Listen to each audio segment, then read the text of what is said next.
क्या ऐसे बददियानतों को पकड़ के लाओ, पहले तस्दीक करो, अगर सही हो तो एहतराम, अगर बददियानत हो तो मुकदमा दर्ज करके इनको जेल भिजवाओ, ताकि मुसलमानों की हलाल की कमाई इन बेईमानों की कोठियों के ऊपर। अल्लाहु अकबर।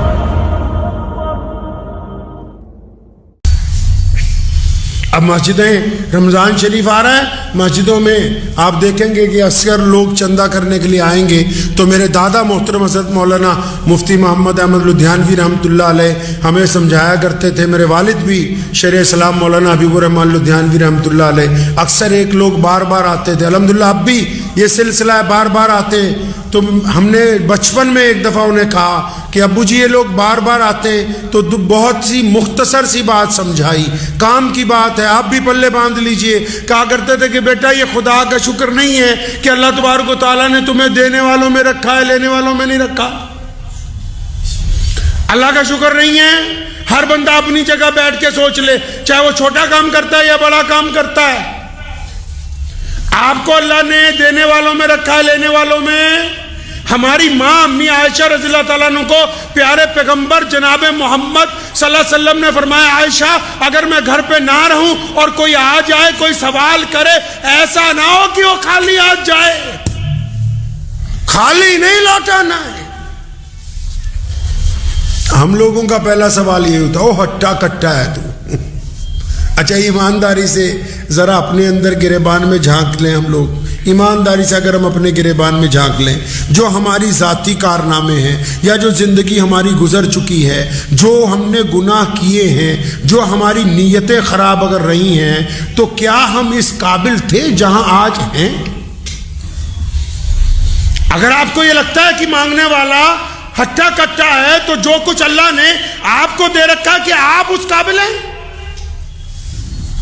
अगर आप अच्छी तरह देखेंगे तो आपको पता लगेगा कि हमें हमारी औकात से बहुत ज्यादा फालतू मिला हुआ है पहले से। तो पहली बात तो ये कि अगर कोई रमजान में मांगने वाला आ जाए तो उसको इनकार नहीं करना, गैर रमजान में भी आ जाए तो इनकार नहीं करना, यह रसूलुल्लाह की सुन्नत है। दूसरा, फिर मस्जिदों में अब कौन लोग आएंगे? अब मस्जिदों में रमज़ान के दौरान मदरसे वाले आएंगे, मस्जिदों वाले आएंगे। अब एक और बात ज़हन नशीन कर लीजिए कि अपने लिए मांगना फिर भी कमाल की बात है, मदरसे के लिए, मस्जिद के लिए मांगना और बेइज्जती बर्दाश्त करना उससे ज़्यादा खतरनाक बात है। यह हर बंदे के बस की बात है नहीं कि वो रब के घर के लिए भी सवाल करे और उन मदारिस के लिए भी सवाल करे, और फिर सामने वाला कोई भी जिम्मेदार हो वो उसके साथ बदतमीजी करे, तो ये निहायत शर्म की बात। क्योंकि जो सामने आ रहा है किसी दरसगाह के लिए, किसी मदरसे के लिए, किसी मस्जिद के लिए, वो तो बड़ी हिम्मत के साथ, इस्तकामत के साथ, बड़ी नेक नीयती के साथ आप तक पहुंच रहा है। आपकी जिम्मेदारी बनती है कि जो सफ़ीर आए तो उनके साथ बदखुल्की के साथ बिल्कुल भी पेश ना आए, उनका एहतराम करें, उनकी भी इज्जत करें। हो सके तो जिस मदरसे से वो आए, जिस मस्जिद से आए, उनको भी दें, और अलहदा से कुछ उनको वैसे हदिया दें कि भाई तुम दीन की खिदमत कर रहे हो, ये तुम्हारे लिए बड़ी बात है। अब इसके बीच बीच में एक मसला और ये भी है कि बहुत सारे लोग जो हैं वो दीन के नाम पर डाका डाल रहे हैं मुसलमानों की जेबों पर। उनका क्या करें?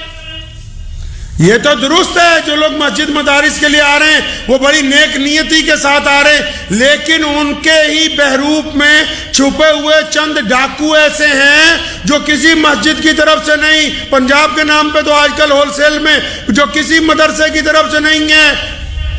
तो मुझे एक साहब ने 2-3 सफ़ीर जो है वो डुप्लीकेट पते पकड़े, उन्होंने तो तस्वीर भेजी, बड़ी लंबी शंबी दाढ़ी, पूरे शेख बने हुए। तो मुझे उन्होंने कहा देखो जी ये मुल्ला जी हैं। मैं कहा ये मुल्ला जी नहीं है भाई, कोई मौलवी मुल्ला गलत काम नहीं करता, कुछ डाकुओं ने दाढ़ी रख ली होती है, वो डाकू गलत काम करते हैं। कुछ बदमाशों ने, कुछ गुंडों ने, कुछ बेईमानों ने दाढ़ी रख ली, लंबे लंबे कुर्ते पहन लिए, सिर पे पगड़ियां बांध ली, और मस्जिदों और मदरसों के नाम पर मुसलमानों की पीठ में छुरा घोंपने के लिए छुरी तैयार करके तैयार निकला है रास्ते। उससे नुकसान यह हुआ कि जिन मदारिस और मसाजिद तक रकम पहुंचनी चाहिए वहां नहीं पहुंच पाती। ये जो चरम जुबान बेईमान है, मौलवी भी नहीं है, मौलवियों का रूप धार रखा है। अगर मौलवी होते तो हराम ना खाते। हमारे यहां पंजाब में तो रवाज चल पड़ा, रोज फोन आता है, कभी गुजरात से, कभी बंबई से, कभी बेंगलोर से, कभी भोपाल से। यदि फलां फलां सफीर आए हुए हैं, लंबा कुर्ता है, लंबी पगड़ी है, लंबी दाढ़ी है, 5-5 आदमी, 6-6 आदमी। तो कुछ नहीं, मस्जिदें ही बेचो कागजों में।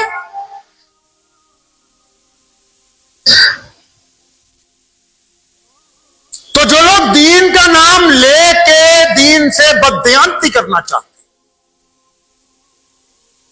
उनके बारे में इस्लाम ने कहा कि इनको नहीं बख्शना।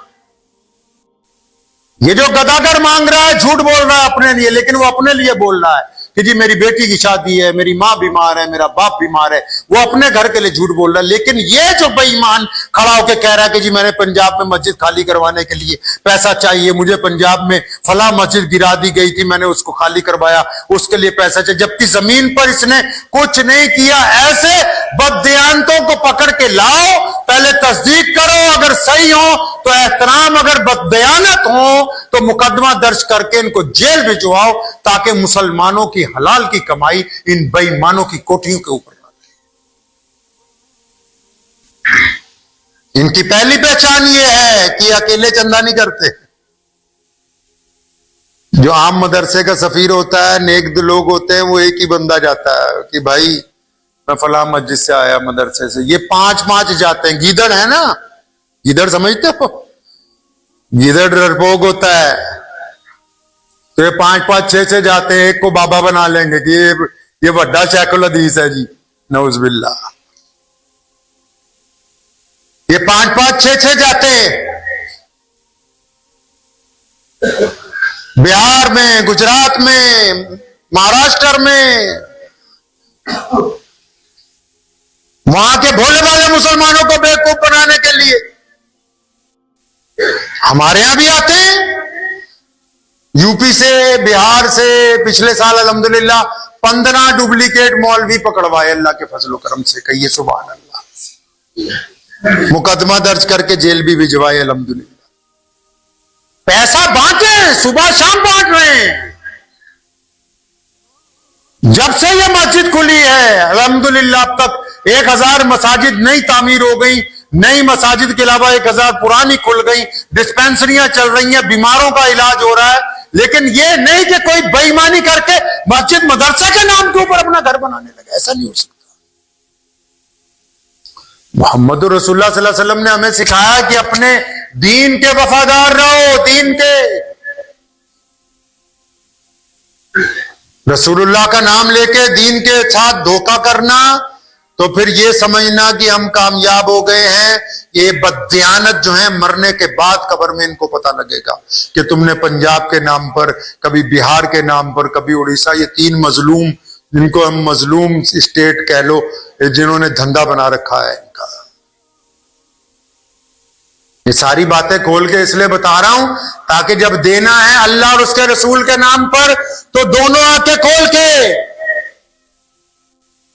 जब मस्जिद और मदरसे के नाम पर देना है तो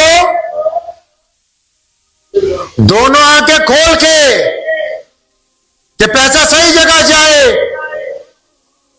जब अल्लाह और उसके रसूल के नाम पर कोई मांगने आ जाए तो दोनों आंखें झुका के बड़े आराम के साथ जो कुछ जेब में है उस बंदे को दे दीजिए। अल्लाह और उसके रसूल सल्लल्लाहु अलैहि वसल्लम राजी हो जाएंगे। लेकिन जब अपनी अमानत अल्लाह और उसके रसूल के घर तक पहुंचानी है तो फिर अमानत वाला जो है, जो दरमियान में है, पहले ठोक बजा के उसको देखना है कि ये बेईमान तो नहीं है। हमारी तारीख है इस्लाम की, कोई बजट नहीं, कोई बड़े बैंक खाते नहीं, लेकिन उसके बावजूद बड़ी बड़े लाखों मदारिस मसाजिद तामीर कर दी मुसलमानों ने, कभी इंकार नहीं किया। कौम को जब कुछ कहा उलमा ने, अब भी इंशाअल्लाह ताला, अब भी रमजान आ रहा है, लोग आएंगे बहुत, उनका इस्तकबाल है, कोई इंकार नहीं है।